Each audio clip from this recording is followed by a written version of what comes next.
Hello. Got a nice cup of tea there, and I thought we would do some question and answers to celebrate 65,000 subscribers. So, first question is, I haven't looked at these in advance, so we might be answering the same question once or twice, okay? My question is, are you going to move to a bigger house? And what was the cost moving from London to there? No plans to move into a bigger house. I don't want a bigger house. The house that I've got is big enough. In fact, it's one room too big. The cost from London down to here was just the cost of the petrol to come down in the van. A friend of mine offered his van and he drove down, and if it wasn't for him it would have just been a train ticket and what I could have carried on my back. Is YouTube your main job? That's the first question. No, it's not. I do some web design, web management and editing for OnlyFans creators. And now you have a mode of transport, why don't you try Aldi and Lidl? For it will save you loads of money and the food is as good, if not better, than Sainsbury's. Well, I don't go to Sainsbury's, I go to Waitrose. Aldi and Lidl, we can only go by experience. And I don't rate them at all. That's nothing against the people that go there, but I don't rate them at all. From personal experience, I eat a lot of fresh food, and I have found, I've tried both of them a few times, and I have found that the fresh food is going off before you've even got out to the shop door. Especially the fruit. I've had fruit many times and I've taken a punnet of strawberries home and more than half have been going off. And it's just happened one too many occasions, so I've just given up. Maybe if I wanted a tin of beans I'd go there, but I just don't rate them at all. Have you ever married? No. I've asked somebody to marry me and she said no. And if he had asked me to marry him, I would have said yes. But I'm not. How do you cope with all the criticising comments that you receive? You seem to get quite a lot about what you should and what you shouldn't do. Now, one person might put a comment, "Oh, you should do this." But what people tend to forget is each video is about 200 to 300 comments. So I can have 200 comments in a day going, "Oh, you should do this, you should do that, you're doing that the wrong way, you're doing that," you know. But people are people, you can't stop them. And maybe in amongst all that will be a nugget of something that I don't know. You do get some channels coming on, some other creators who will deliberately talk you down in order to talk up their channels. But I tend to kick them to the curb as soon as I discover what they're up to. What do you like to grow for eating, and what's growing right now that you will be picking soon? Runner beans. I will be picking my runner beans soon. This time next year, the garden will be full. It'll be an abundance of food. Oh, I will also be picking, in a few weeks' time, pears. I've got some pears coming, and I've got an apple, a single apple. So I've got apples and pears, runner beans, celeriac, and I may put some seeds in over the next few days, such as carrots. Should I go to the gym or buy gym equipment? Depends. If you want to do it by yourself, do it in the house. But if you want the social side of things, then go to the gym. I used to find in London, the one that I went to there, hold on.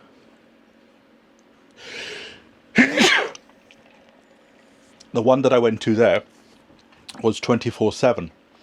And I used to go at about 1 o'clock in the morning, and there was a nice little community there of people that only went at that time. If you went at 1 o'clock in the afternoon, it was a completely different set of people. In fact, the gym was a lot busier sometimes at 1 o'clock in the morning than it was at 1 o'clock in the afternoon. On the whole, would you say you were genuinely... On the whole, would you say up to now... On the whole, would you say up to now, genuinely are you happy that you made the move from London back to Wales? Well, if I could have afforded it, I would have probably stayed in London, or at least moved to a different part. There are elements of being here that I miss about London. About that element of you can go for a walk and all of a sudden you'll end up you'll turn the corner and there'll be an exhibition of vintage buses or something. I was watching a video by John Rogers the other day and that's what happened to him. So I miss that unexpectedness of every day is completely different, whereas here every day is more or less the same. So I think I will get, because I'm planning to go back to London in September, just for a few days. So I think as long as I do that a few times a month, who knows, maybe in a year or two's time, I'll get fed up of going up and down. Right, what's the next one? I would be interested to hear your comparison of Wales versus London. What you used to get up to and what you don't do anymore. I have a channel of all my videos from the London days, so I would say go off and see that. But the thing that strikes to mind is things do close down early in Wales. Like Wednesday now is a part of the weekend. It's very quiet around and things don't really get busy till Thursday, Friday. Whereas in London it's always busy. But then in London you couldn't get away from the from the busyness to get that peace and quiet. Are you loving the homestead? I am now. I did go through a period where I didn't, because I don't like the summer. I'm a bit strange like that. I much prefer a cold winter's day than a hot sunny day. Apparently there's a heat wave coming. So I haven't for the last 6 weeks, and that's, I think, is because I haven't been able to physically do as much as I want to do. But once the shed moves, which I'm hoping to do in the next few days, once that moves, then hopefully I'll be more excited well, I have been more excited for coming down. I've just been a bit held up because I've been waiting for the battery for my drill, which turned up just before I came down today. So yes, there's a lot to do and I'm excited to get it done now. Have you ever traced your family ancestors? We did many years ago. I can't remember how far back we went, and I don't remember anybody of any note other than Sean Lloyd, the TV weather presenter, is part of the family apparently. My suggestion is that you should get a kneeler. I have a kneeler. But I don't like it, because it raises your knees up just slightly a bit too high. But the other day, and I think it's in the other shed, I found my pad, my kneeling pad, which I brought from London, and that is a lot easier because that actually touches the ground. Do you have any children? Not that I am aware of. Is it hard to be a YouTuber? Yes, extremely hard. It would be a lot easier just to go out and get a normal job. Will we ever get to meet any of your family members? No, you won't. Do you watch any other vloggers? Who do I watch? Let's have a look then. Let's have a look on my phone. Who do I watch?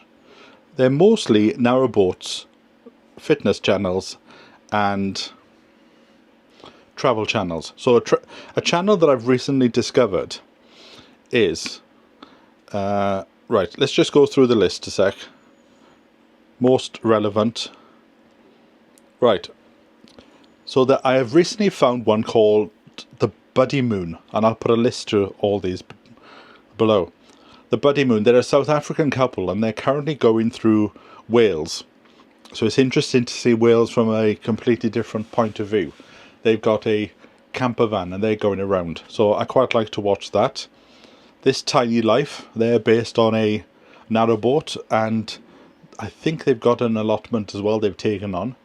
So I like that. In America, there's Tyler and Todd, they're a couple who did van life first, then they gave that up, bought a piece of land, and over the last 3 or 4 years they've been building their house with a pool and a pond and a veggie garden. Damon Dominique, he is based in France. I'm watching a lot of French videos at the moment, chateau things like this, you know. So what I'll do is, because the list is quite long, there's Charlie and Will. There's a couple from, I think they're in Essex, and they've just bought a new house, so they'll be doing up the garden and everything. So I'll put a list of Rewilding Jude. That's a guy based up in Scotland who bought a little cottage and he's doing it up and doing a garden. So I'll put and there's Ollie Bowman, which is why Ollie is called Ollie. I'll put a link to everything below and you can go off and have a look. I'll try and list every channel that I watch. Do you think you'll be doing YouTube for much longer? Well, apparently it's 13 years this month that I started this channel, but there was a channel beforehand, so I think I've been doing it 15 years.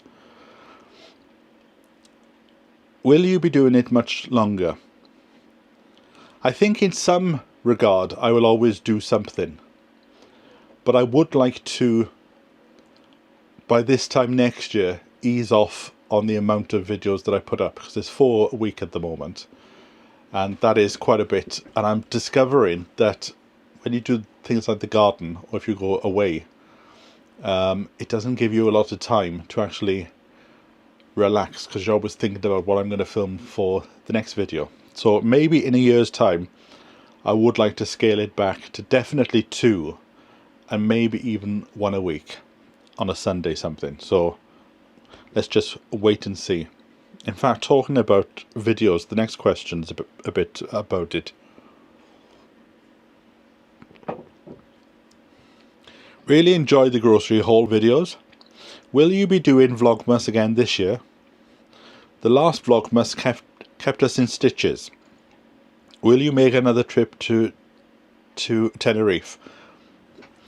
If I hadn't gone to Tenerife, I wouldn't have done Vlogmas, because I don't think there would have been enough things to film. So at the moment, because of the car has taken a lot of my spare cash that would have gone on a holiday. So at the moment there are no plans for a holiday this year anyway. Vlogmas, I don't know. So like I said, unless you're doing a project or doing something, it is a big commitment for 25 days. So I'll have a think, but at the moment I don't plan to do it. Like, if I was to go back, the Tenerife video would have been an hour long and that's it, rather than whatever it was, 20 minutes a day. In fact, I was watching the Tenerife videos this morning, the one with the volcano. What's your opinion on Welsh rarebit, which is a dish? And I think it's covered in cheese, and I don't like cheese, so I don't think I will be trying that out. How have you settled back in Wales? Do you miss the hustle and bustle of London? I do, but not every day. I have certain videos that I filmed in the run-up to coming down here. There were certain videos that I made, such I went for a walk down to Fleet Street and I filmed a journey on the tube or journey on the bus, which might look a bit bizarre if you don't know the reason why I did these things. And sometimes I just like to put them on in the background and hear the hustle and bustle of the London tube, mind the gap, or being on a bus. And in fact, one of the channels I've started to watch is just a camera out of the front of a bus, and I tend to put it on in the morning for like an hour on the routes that I used to do, and it's quite nice just to see what the weather's like in London, and because they're recently filmed, so it's good to see what the weather's like, and just to hear that sound of the hustle and bustle and the next stop and everything, that, What are your long-term plans for the homestead, the channel, and your life? If everything works out perfectly, where will you be in 5 years' time? Well, hopefully this garden will be finished in 5 years. And this is 5 years from now, not 5 years from when I came down last year. Let's have an extra year on top. So I would like to have this garden sorted, and that part next door, I'll have that as well, because that's where a lot of the fruit would go and a lot of the chickens would go. So basically it would turn into a homestead, but without me living here. I would still live in the house and just come down every day, and maybe sleep in the shed for the weekends or something like that. If you were to move again, where would you like to live? If I was to move again, I think it would be more West Wales, Carmarthen way. And now I know people would say, but if you spent 5 years getting this perfect, why would you want to go? But if I'm thinking, oh, I'm going to leave in 8 years' time, then I'm not just going to sit on my arse waiting for 8 years to come along. I've got to do something in the meantime. So I've done allotments in the past, and in fact somebody said to me, Jim, he said, I've noticed over the years you like building allotments, but when it comes to doing the day-to-day you get a bit fed up with it. So maybe when this is all done, I'll do a year's worth of growing, get fed up, and move on, like the littlest hobo. There's a voice always calling me, just down the road, come and do the land down here. So who knows? Have Topsy and Amber accepted Ollie? The hissing now has been reduced greatly, and I did catch Topsy and Amber touching noses the other day, and I've discovered that Ollie might be getting on with Topsy better than Amber.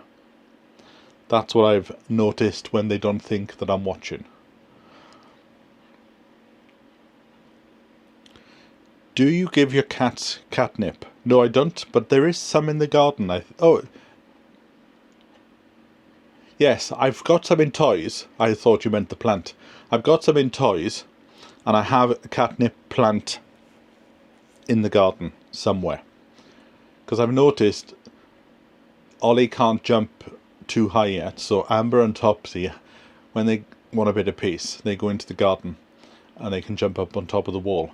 And there's a part of the wall where the rose is, and it's sort of overgrown, and I'm not in a rush to tidy that part up, because they've made it their own. They've made it like a den so that they can go in there and nobody else can see them. How is the plot situated as to the movement of shade?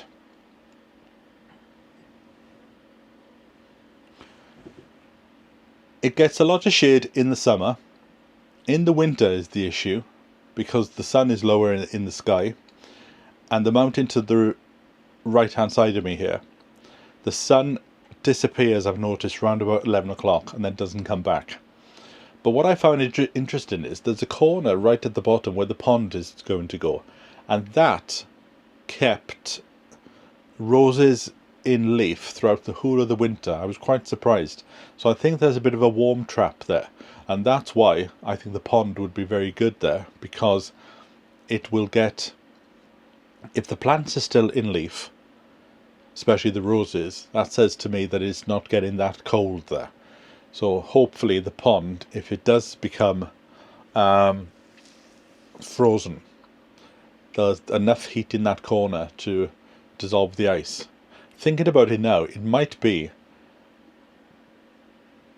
if the sun comes from over there and goes over that direction, it could be so much heat is radiating onto the wall that might be helping the plants.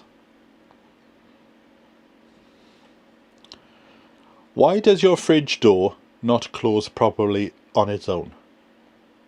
I don't know. I haven't given it much thought, to be honest. Do you get water in your house when it rains? No, I don't.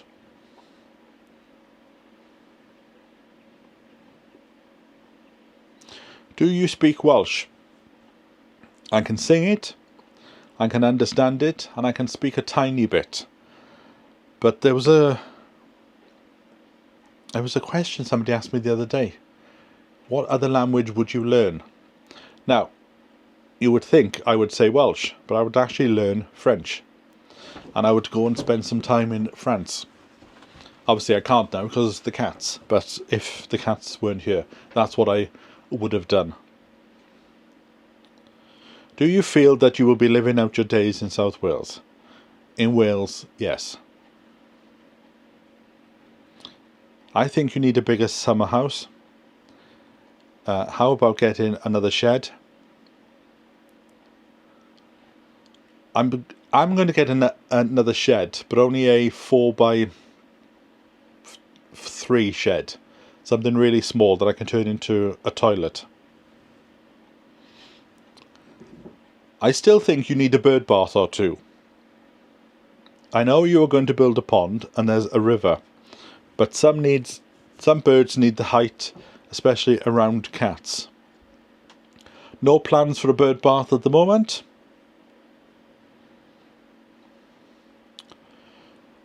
Are you happy now that you're back in Wales? I think we've dealt with that one.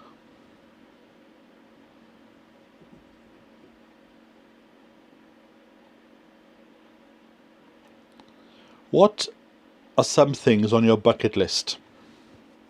Things you'd like to see or things you'd like to do? Now, the problem is, I had a bucket list in my 20s.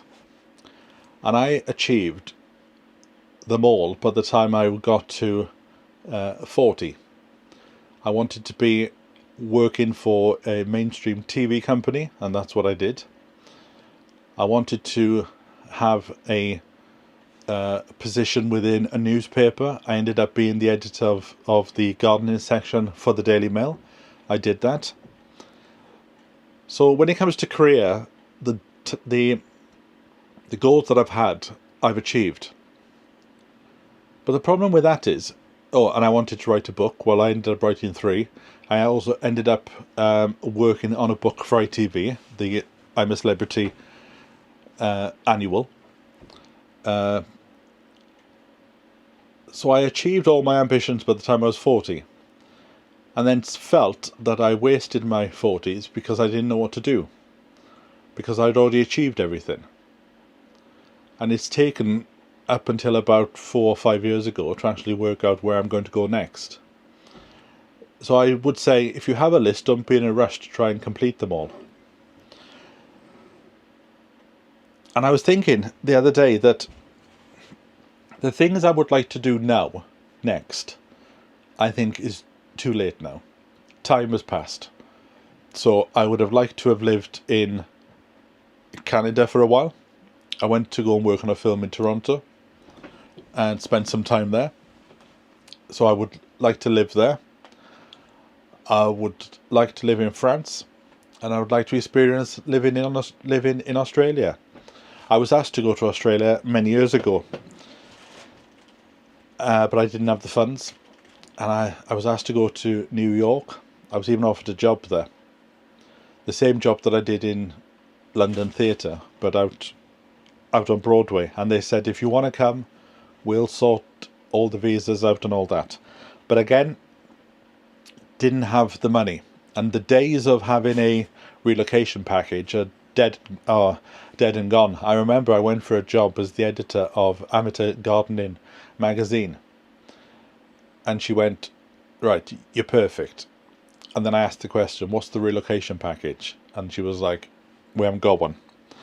And then that's when we'd both decided, okay, well, the interview ends here. Because I think people forget sometimes, when you go for an interview, you're interviewing them as much as they're interviewing you.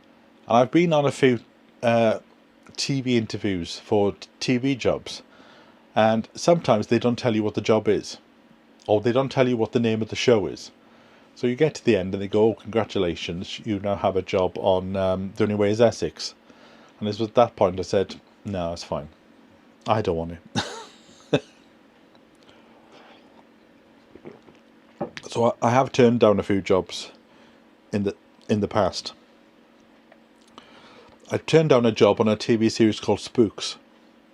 It was the only TV show that I could sit down and watch without being aware of how it was being filmed. So I said, no, don't want to work on that. I've been asked to go and apply for Gardener's World on 3 occasions, but at the time I lived in London. You had to live in Bristol, and the amount they were paying wasn't enough to cover living in London, because the majority of people who work on that show live in London and they commute on a Monday and then go back on a Friday. And I was doing the allotment, I was doing the channel at the time, and I just wasn't in a position to go off and do it. I suppose I could do it now because Bristol's not that far, but I have noticed over the 15 years that I've been doing this channel, a lot of people, when this was solely a gardening channel, a lot of people that I interviewed appeared on Gardener's World a year later. And I was at a gardening event and I mentioned this to somebody who worked on the crew, and she said, oh well, maybe I shouldn't really tell you this, but on a Monday we sit down and we watch your videos. And if you're interviewing a guy about bees, that's when it all started off. I interviewed this guy about bees. He then appeared on Gardener's World a year later. And the same thing, it's still happening to this day. I interviewed a guy about roses a year ago, and 2 weeks ago he was on the show. So I'll have to go and have a look at the credits to see if this girl that I used to know is still on the show. All I'm saying is, there were no cats and dogs on Gardener's World until Rusty the allotment cat appeared.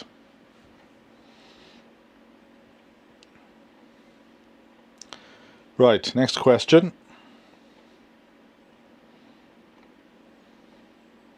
A lot of these are the same.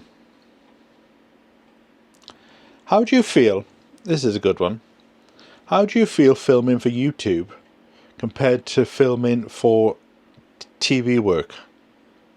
Do you think people appreciate the skill set, the quality of work and the time involved? What are the biggest challenges to filming, good or bad, since you began documenting your journey for yourself and for your channel? When I started this channel, the videos were very much filmed in a TV way. And by that I mean, for this now, this would have been filmed in different locations around the garden. I would probably be doing a task while I was doing these question and answers. And one question I might have a camera over there and a camera there and a camera this, camera there. And while I was talking, the camera angles would change. And I'd say, oh, let's go and look at the run of beans. And while I'm down there, I'm talking about something else. And that took a lot of work. And over the years, and things like, I used to be quite envious of vloggers who had no TV experience at all. They would walk into Waitrose, go and buy a sandwich and film the whole thing and come back out again. Whereas I was very conscious about, oh, we need to get permission from the store. We need to talk to the store, and because I used to be a location manager for a few feature films that all went to DVD. I think 2 of them might have been out in the cinema, and it took a long time to deprogram myself on how to make a TV show. Like, I would never have done this, just have this on the one shot for 30 minutes. It would have had to have been different bits. And this is what I was talking about the other day. I've noticed now a lot of vloggers are going down the TV route, and their videos are very highly produced. But as you all said on the last video, just keep doing what you're doing and don't change at all. If you do change, just make it small changes. So it's taken a while to deprogram myself of everything that I taught myself, everything I got learnt when I worked in TV and film, and everything that I learned when I went to university. So it's taken a while. And in fact, what was interesting was, when I started doing the lifestyle stuff, I found it difficult to film outside the allotment space. The allotment space felt quite safe. So when I was filming walking up and down the street, it was something that I had to work on. I had to force myself into and find my voice again, because I would be conscious about, you know, what's going on in the background or something like this. But now I don't care. Living in London, you get to realise that everybody is in their own world and nobody cares what you do. You could walk down the street with a panther on your shoulders and nobody would bat an eyelid.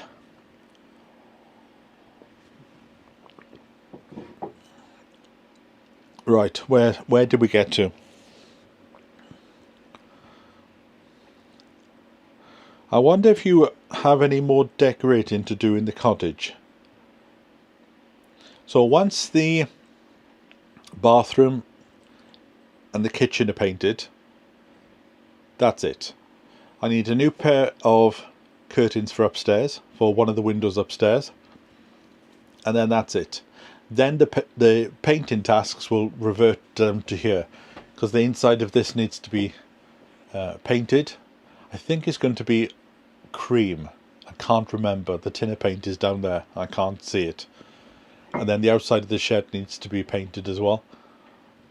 And I'll see, winter on the homestead, on the allotment, is a very busy time. So, you know, as I've always said, work hard during the winter, and then in the summer you can sit on your arse. And that's what I'm going to do now. There's plenty more questions here, but I'll keep them for next time, I think. Plus, I need another cup of tea. This one's gone. So thanks for joining me, and I'll catch up with you really soon. So from me, until next time, bye for now. I've just remembered, I bought a packet of ginger nuts. See you next time.